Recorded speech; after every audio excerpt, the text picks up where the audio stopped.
વિહળાનાથના તો જેટલા નામ લઈને મિત્રો એટલા ઓછા છે. વિહળાનાથની કીર્તિ, વિહળાનાથનો દરબાર ભગવાન અખિલ બ્રહ્માંડના માલિકને કહેવાય કે દરબારમાં આવવાનું મન થાય એવો દરબાર છે. પણ એક પ્રસંગ છે, વિહામણ બાપુ એક આ પ્રસંગ આ મને બહુ ગમે. વિહળા બાપુ એમ કહેવાય કે વિહળા બાપુએ ગામ સરવાના હાદા બોરીચા અને આય નાથીબાના પુત્ર પોતાના ભાણેજ થાય એવા પૂજ્ય લક્ષ્મણ બાપુને ચલાળા એમ કહેવાય પરણાવેલા. અને ચલાળા એમ કહેવાય પરણાવ્યા પછી અને આ લગ્ન પ્રસંગે વિહામણ બાપુએ જગ્યાનો એમ કહેવાય કે વારસો હાથગણામાં એમ કહેવાય લખાવેલો. પૂજ્ય લક્ષ્મણ બાપુ એવી પવિત્ર મૂર્તિ, બેયના નામ જુદા જુદા, વિહામણ બાપુ કયો કે લક્ષ્મણ બાપુ કયો, પણ મિત્રો બેયના ખોળિયા જુદા પણ અંદર તત્વ તો એક છે. સમય જાતા સમય કોઈની રાહ જોતો નથી. ધીરે ધીરે ધીરે ધીરે દિવસો ઉપર દિવસો મળ્યા જવા, પણ અમુક સમય ગયા પછી 1886 પૂજ્ય બાપુ એમ કહેવાય વિદાય લીધી, સમાધિ મગ્ન બન્યા અને પાળિયાદની પવિત્ર ગાદી ઉપર એમ કહેવાય કે પૂજ્ય લક્ષ્મણ બાપુ આવ્યા છે. લક્ષ્મણ બાપુ આવ્યા પછી જે બાપુની જે નામ હતી એનાથી હવાયું નામ. મિત્રો પાળિયાદની ગાદી ઉપર એક એક સંત એક થી હવાયા આવ્યા છે. પૂજ્ય લક્ષ્મણ બાપુ એમ કહેવાય ગાદીપતિ બન્યા. એકવાર ડાયરો ભરીને બેઠા છે, પણ માણસો એમ કહેવાય કે ડાયરાની અંદર એમ કહેવાય કે પૂજ્ય બાપુના એવા ગુણ ગાય છે. અને કોઈ કવિઓ છે એના એમ કહેવાય કે દુહાઓ ગાય છે. પણ વિહળ કહો કે લક્ષ્મણ યન દોનો એક અવતાર, પણ ઠાકર કેરા નિવાસમાં એ જો ને હરદમ હરદે રણકાર. લક્ષ્મણ કહો કે વિહળ કહો, કવિઓ છે નામ ઉપર નામ એમ કહેવાય કે પૂજ્ય લક્ષ્મણ બાપુને બિરદાવે છે.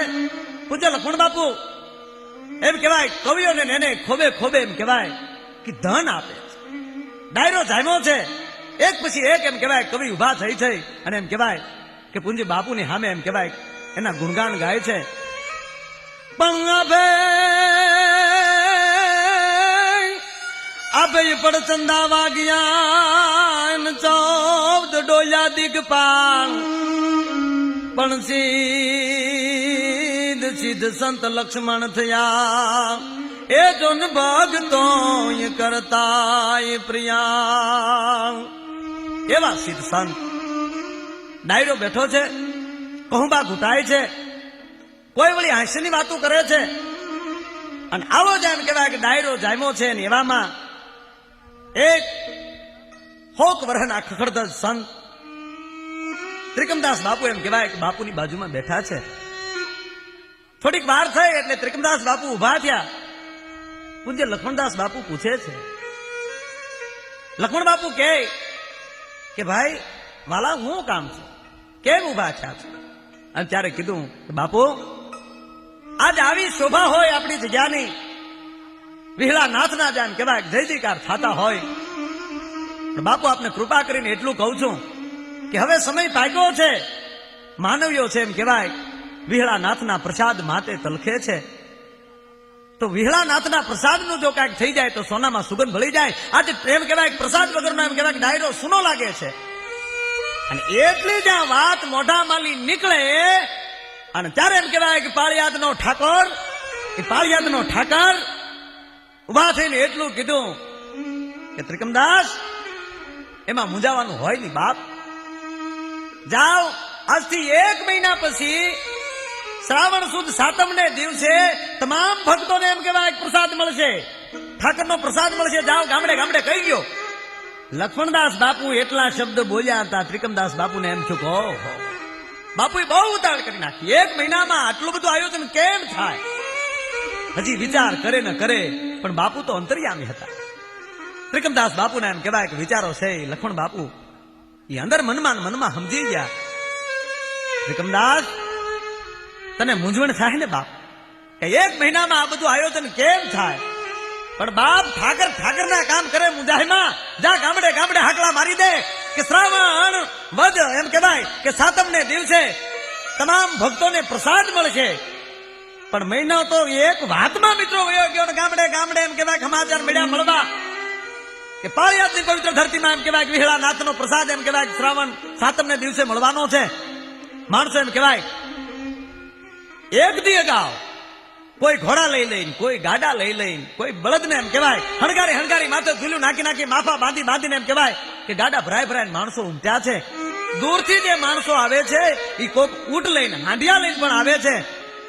પણ મિત્રો, શેઠની રાતે તો એમ કહેવાય કે માણસોની જડી બોલે છે, અહીંયા હૈયું દળાય છે. 50,000 માણસોને એમ કહેવાય કે માનવ બેદની ઉમટી છે. કોઈ ઝાડ નીચે બેઠા છે, કોઈ એમ કહેવાય ગ્રુપ વાઇઝ બેઠા છે, એવા મંડળ વાઇઝ બેઠા છે. અને એવા રૂડા એમ કહેવાય કે છઠની રાતે એમ કહેવાય કે એવા રૂડા ભજનિયા માણસો એમ કહેવાય પોતપોતાની રીતે ગાય છે અને જય જયકાર કરે છે કે લક્ષ્મણદાસ બાપુની જય હો, લક્ષ્મણ બાપુની જય હો, પાળિયાદના ઠાકોરની જય હો, વિહળા નાથની જય હો. અને જય જયકારની હારે એમ કહેવાય કે આ સંતો અને ભક્તો આજ એવા રૂડા ભજનિયા ગાય છે.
એ ધીરે ધીરે ધીરે ધીરે ધીરે એમ કહેવાય એ રાતને એમ કહેવાય ધરતી જાય છે.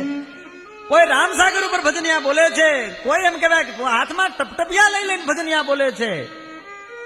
પણ પ્રભાતનો પોર થયો, રૂડા પ્રભાતિયા ગમાણા અને ધીરે ધીરે ધીરે ધીરે ધીરે એમ કહેવાય કે ભગવાન ભાસ્કર એમ કહેવાય રણદેને ઓરડેલી દૂધનો કટોરો પી નવખંડ ધરતીને ઉજાડવા માટે એમ કહેવાય કે અરુણ પોતાના હાથ ઘોડા વેતા જા કરે છે. અને એ પ્રભાતના પોરમાં એમ કહેવાય કે જે ભજનિયા પૂરા થયા છે, ભગવાન ભાસ્કર એમ કહેવાય ઉદય થયા છે. અને એવે ટાણે ભક્તો નદીને કાંઠે આવી સ્નાન જાન કરે છે, કોઈ વળી જળના લોટા ચડાવે છે. ભલે ઉગ્યા બાણ બાણ લવ તમારા ભામણા, હવે મરણ જીવન લગ રાગ રાગ જે કૃષ્ણ આવો.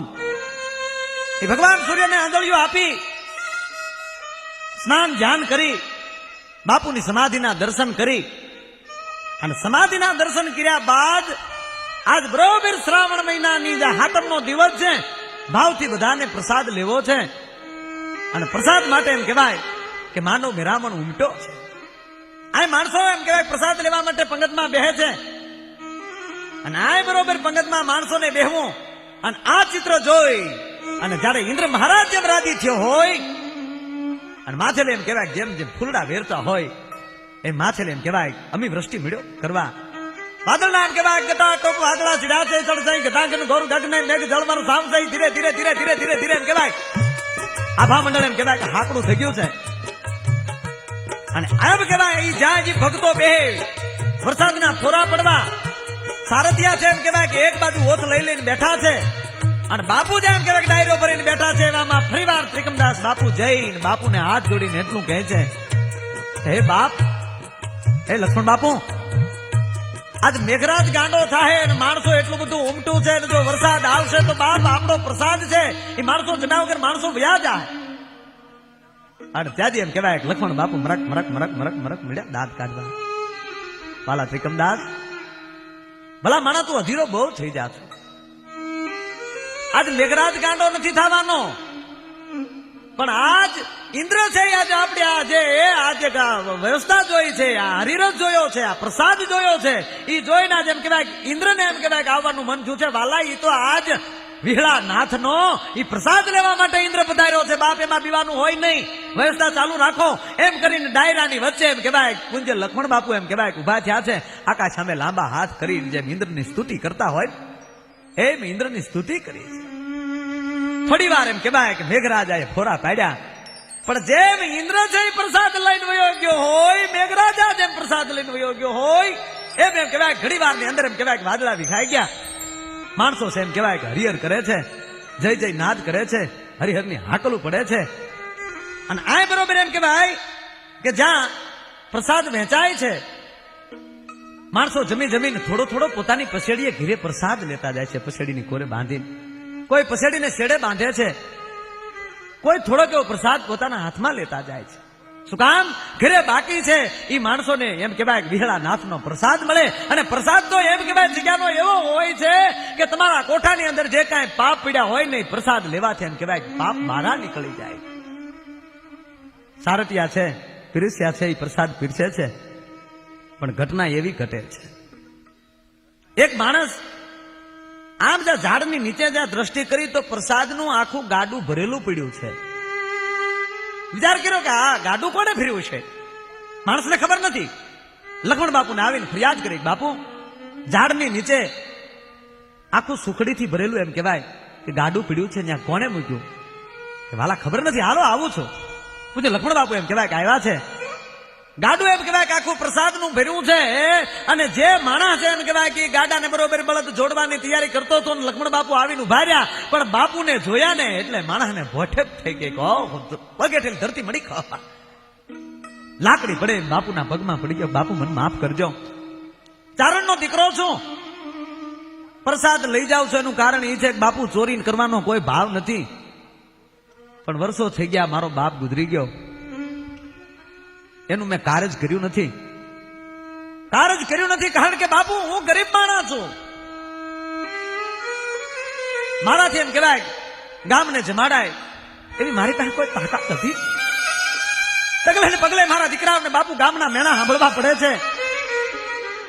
મને એમ છું પીરની પાસે ક્યાં તાણ છે. વિહળાનાથની પાસે ક્યાં તાણ છે, પૂજ્ય લક્ષ્મણ બાપુની પાસે ક્યાં તાણ છે. એટલે એમ થયું બાપુને કીધા વગરનો એક ગાડું જો આયલી લઈ જાવ ને ગામને જમાડી દઉં ને મારા છોકરાઓને મેણા ખાવા મૂકે. હે બાપ, ભાળિયાતના ધણી, મારે કોઈ ચોરી કરવાનો ભાવ હતો નહીં. બાપ મને માફ કરજે, ભામર માણસ છું.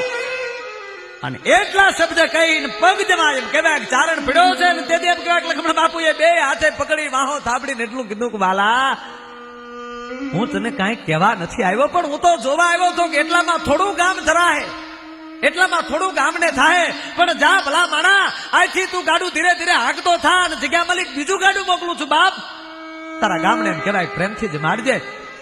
આ તો ઠાકરની પ્રસાદી છે, અને ઠાકરની પ્રસાદી એમ કહેવાય કે લેવા માટે તો બધાયનો હક છે. જા બાપ, પ્રેમથી ગાડું લઈ જાય. તેથી એમ કહેવાય ચારણના મોઢામાં મોજના તોરા મીડા છૂટવા, અને એમ કહેવાય કે પૂજ્ય લક્ષ્મણ બાપુને મીડો બિરદાવણી કરવા માટે.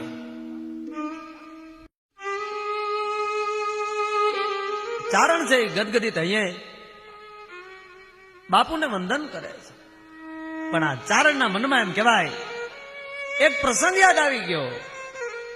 જેમ કોરબાઈનું મામેરું પૂરવા માટે અખિલ બ્રહ્માંડનો માલિક જેમ આવ્યો હોય, એમાં ચારણ એમ કહે છે આજ મારી વારે વિહળો આવ્યો છે. ચારણના મોઢામાં એમ કહેવાય કે મેળા શબ્દો નીકળવા, એ જોની બિરદાવાઈ કોઈ બિરદે નહીં રે, બિરદાવાઈ કોઈ બિરદે નહીં, સિદ્ધ સાધક કે સંત એ આ તો થઈ રે કરુણા એવી અનંત. એ જોની આવ્યા વિપત રાણે વિહળા, એ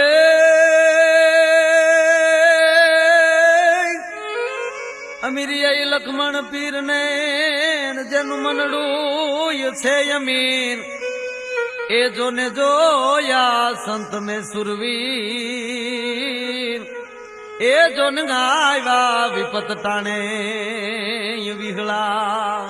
હે બાપ, તું તો મારી વિપત ટાણે આવીને ઉભો છે. ચારણે વિદાય લીધી. કહેવાનો અર્થ એ છે કે એક જ શબ્દમાં સંતની આખી વ્યાખ્યા આવી જાય. આ સંસારીમાં સંતોમાં આટલો ફેર છે. પોતે સંસારનું ખોળ્યું, સંસારીનું ખોળ્યું, ગાદીપતિ, પણ અંદર આત્મા છે એ તો એવો કઈક સંતનો આત્મા છે. આવા લક્ષ્મણ બાપુના અનેક પ્રસંગો છે, અનેક પરચાઓ છે.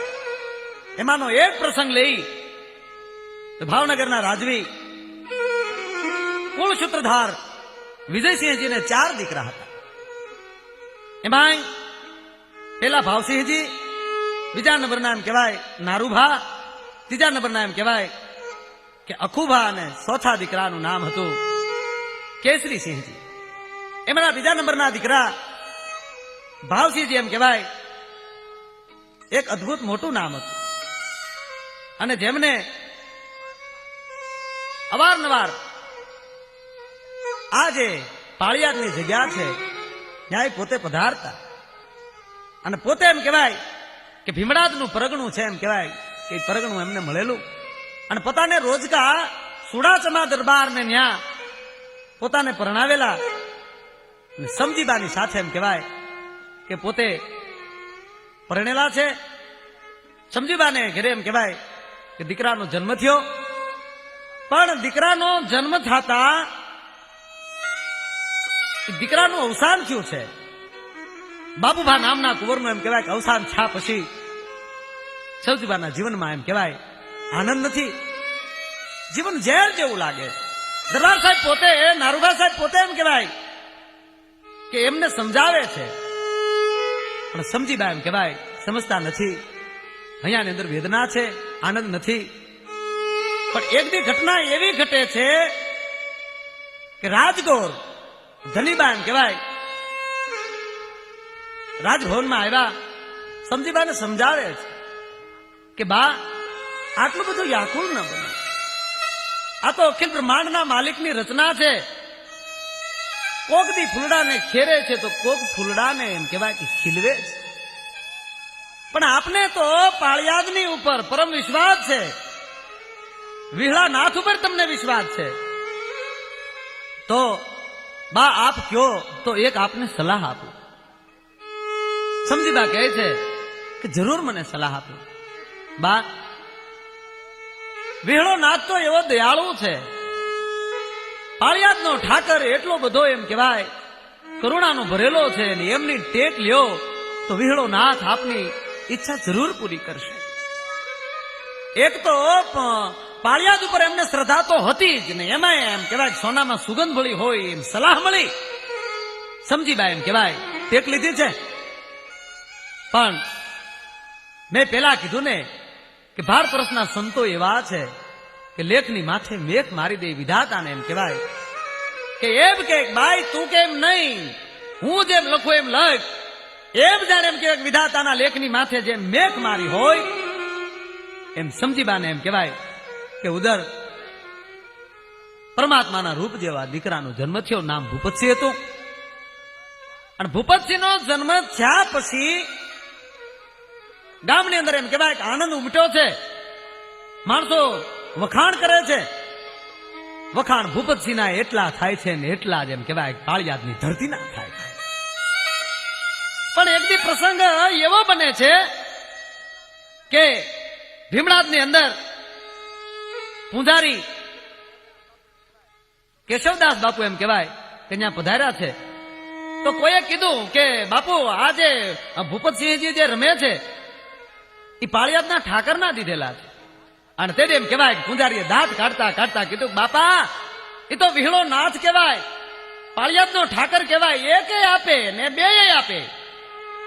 પણ પૂંજારીના શબ્દો છે કે જેમ પાળિયાદનો ઠાકર બોલતા હોય એમ ભાઈ સિદ્ધ થયા. અને એમ કહેવાય કે બીજા દીકરાનો જન્મ થયો. અને બીજા કુંવર એમ કહેવાય કે જન્મ થયો એનું નામ હતું રાયસિંહ. બે દીકરાના જન્મ થયા પછી એમ કહેવાય પાળિયાદ ઉપર એમ કહેવાય કે અદ્ભુત પ્રેમ વધ્યો, અદ્ભુત લાગણી વધી. અને દરબાર સાહેબ એમ કહેવાય કે પાળિયાદને એક સાતીની એને જગ્યા આપી, જમીન આપી છે.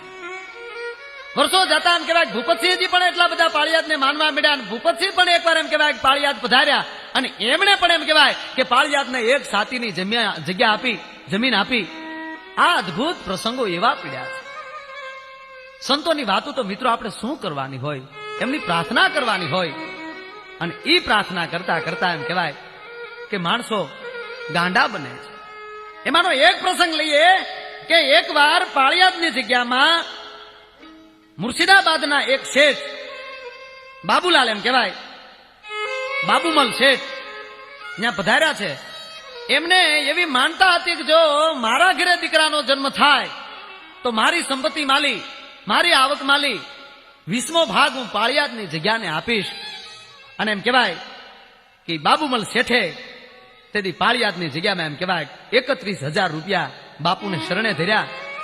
અને એ 31,000 માલી પૂંજ્ય લક્ષ્મણ બાપુએ સંવંત 1889 પૂંજ્ય વિસામણ બાપુને એમ કહેવાય સમાધિનું મંદિર બનાવ્યું. અને સમાધિનું મંદિર પૂરું થયા બાદ બરાબર એમ કહેવાય શ્રાવણ મહિનામાં શ્રાવણ સુદ નોમને દિવસે રામ, લક્ષ્મણ, જાનકી આ ત્રણને એમ કહેવાય કે ત્યાં મૂર્તિ પધરાવી.